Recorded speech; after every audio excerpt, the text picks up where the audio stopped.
21장 눈물 어린 작별을 뒤로하고 우리는 길을 떠났다. 우리는 곧장 고스로 가서 이튿날 로도에 이르렀고 그 다음에 바다라에 도착했다. 거기서 페니키아로 직항하는 배를 찾아 그 배를 타고 출발했다. 시리아로 항로를 잡고 가는 동안에 왼쪽으로 키프로스가 시야에 들어왔다가 곧 사라졌다. 마침내 우리는 두로항에 정박했다. 짐을 내리는 동안 우리는 현지에 있는 제자들을 찾아가 그들과 함께 일회를 지냈다. 그들이 성령을 힘입어 앞니를 내다보고 바울에게 예루살렘으로 가지 말라는 말을 전했다. 시간이 다 되자 그들은 시내에서 부두까지 우리를 바래다 주었다. 남녀노소 할 것 없이 모두가 따라왔다. 그 자리가 송별회가 되었다. 바닷가에서 우리는 모두 무릎을 꿇고 기도했다. 또 한 차례 작별 인사를 나눈 뒤에 우리는 배에 오르고 그들은 집으로 돌아갔다. 두로에서 돌레마이까지 짧은 항해를 마쳤다. 우리는 그곳에 그리스도인 동료들을 문안하고 그들과 함께 하루를 지냈다. 아침에 우리는 가이사랴로 가서 7사람 중 하나인 전도자 빌립의 집에 묵었다. 빌립에게는 예언하는 처녀 딸이 4명 있었다. 그곳에 있은 지 며칠이 지난 후에 아가보라는 예언자가 우리를 보려고 유대에서 내려왔다. 그는 곧장 바울에게 가더니 바울의 허리띠를 가져다가 연극을 하듯 자기 손발을 묶었다. 그러고는 이렇게 말했다. 성령께서 예루살렘의 유대인들이 이 허리띠의 주인을 이렇게 묶어서 하나님을 모르는 믿지 않는 자들에게 넘겨줄 것이다 라고 말씀하십니다. 그 말을 들은 우리와 그날 거기 있던 모든 사람들이 바울에게 예루살렘으로 가겠다는 완강한 고집을 벌이라고 간청했다. 그러나 바울은 뜻을 굽히지 않았다. 왜 이렇게 야단드립니까? 왜 소란을 피워 나를 더 힘들게 합니까? 여러분은 이 일을 거꾸로 보고 있습니다. 예루살렘에서 중요한 문제는 나를 체포하든 죽이든 그들이 나한테 하는 일이 아니라 나의 순종을 통해 주 예수께서 하시는 일입니다. 그것을 모르시겠습니까? 그의 결심이 조금도 흔들리지 않는 것을 보고서 우리는 단념했다. 우리는 이제 하나님 손에 있습니다. 주님께서 알아서 해주십시오 하고 말했다. 얼마 지나지 않아 우리는 짐을 꾸려 예루살렘을 향해 길을 떠났다. 가이사랴에서 온 제자들 몇 사람이 우리와 함께 가서 우리를 나손의 집에 데려다 주었다. 그는 우리를 따뜻하게 맞아주었다. 그는 키프로스 태생으로 초기 제자들 가운데 한 사람이었다. 예루살렘에서 동료들이 우리를 보고 반가워하며 두 팔 벌려 우리를 맞아주었다. 이튿날 아침 먼저 우리는 바울을 데리고 가서 야고보를 만났다.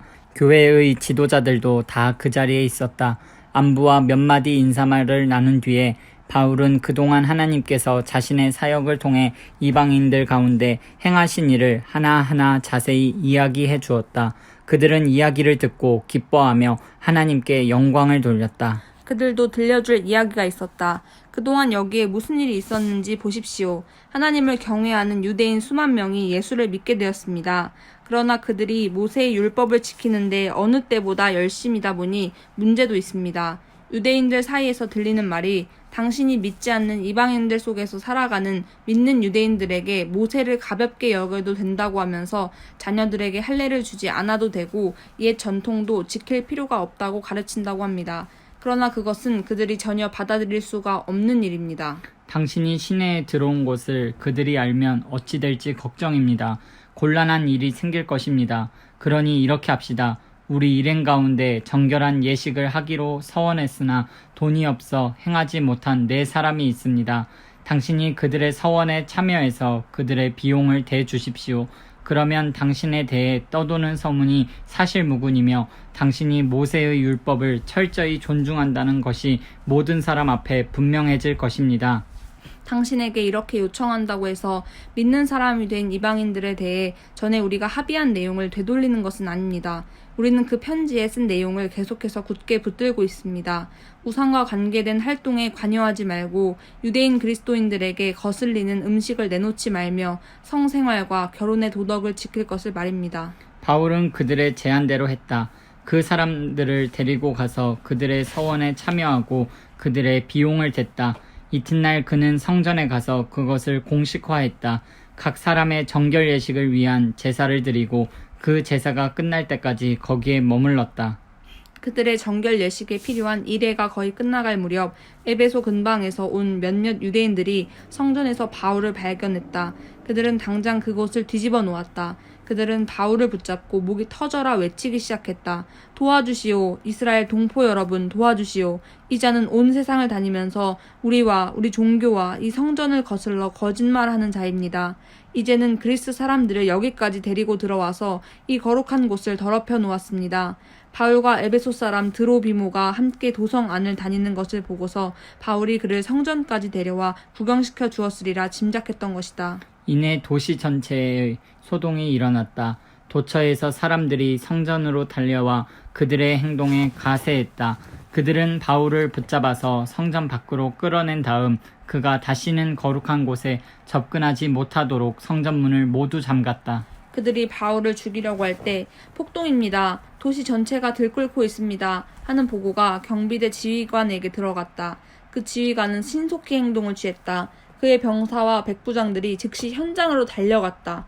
바울을 때리던 무리가 지휘관과 병사들을 보고서야 행동을 멈췄다. 지휘관이 다가가서 바울을 체포했다. 그는 먼저 바울에게 수갑을 채우라고 명령했고 그런 다음 그가 누구이며 무슨 일을 했는지 물었다. 지휘관이 무리에게서 얻은 것은 저마다 이렇게 저렇게 외치는 고함 소리뿐이었다. 광기 어린 무리의 소리를 분간할 수 없었던 지휘관은 바울을 군대 병영으로 데려가라고 명령했다. 그러나 그들이 성전 계단에 이르렀을 때 무리가 난폭해져서 병사들은 바울을 메고 가야만 했다. 그들이 바울을 메고 가자 무리가 따라오며 외쳤다. 죽여라! 저 자를 죽여라! 그들이 병영에 도착해 들어가려고 할 때 바울이 지휘관에게 말했다. 한 말씀 드려도 되겠습니까? 지휘관이 대답했다. 오, 나는 당신이 그리스 말을 하는 줄 몰랐소. 나는 당신이 얼마 전 여기서 폭동을 일으켰다가 자신을 따르는 4천여 명과 함께 광야로 잠적한 그 이집트 사람인 줄 알았소. 바울이 말했다. 아닙니다. 나는 다소 태생의 유대인입니다. 지금도 그 유력한 도시의 시민입니다. 간단한 부탁을 하나 드리겠습니다. 내가 저 무리에게 말할 수 있게 해 주십시오. 병영 계단에서 서 있던 바울이 돌아서서 손을 들어 올렸다. 바울이 말을 시작하자 무리가 조용해졌다. 그는 히브리 말로 이야기했다.